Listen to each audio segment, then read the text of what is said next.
Под теркот на медитеранските земји, единственото УНЕСКО подрачје во Македонија, Охрид го насочува туристичкиот развој во нов правец, кој ќе овозможи заштита на природните богатства.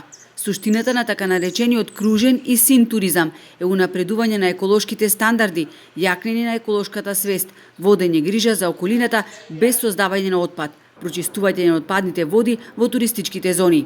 Во угостителството, значи помалку отпад во храната, помалку користење на техничка вода за оние елементи во хотелот кои што може таа техничка вода да се употреби. Рециклирање на отпадот, односно селектирање на отпадот. Сега зошто реков тие одговорни туристи. Тие кога ќе видат знаци дека стие вие во една таква мрежа, дека вие го селектирате отпадот, вие добивате на квалитет и тој ви дава повисоки оценки. Кружниот туризам подразбира и развивање на алтернативни видови на превоз. Тоа подразбира проширување на мрежата на велосипедските патеги и промовирање транспорт без штетни емисии.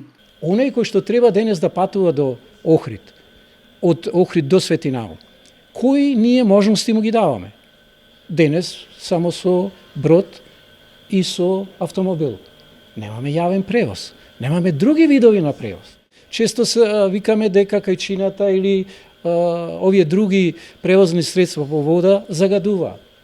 Ајде да видиме која е алтернативата, дали да се воведе субвенции за електромотори, дали да се воведе повеќе групен транспорт. Експертите по туризам нагласуваат дека Охридското езеро, како едно од најстарите во Европа, може да понуди високо квалитетни туристички услуги, кои го промовираат неговото природно и културно наследство без да го нарушат. За брзо време треба да излезе и првата верзија на акциониот план, значи син акционен план, кој што посебно место ќе има, значи за Охрид.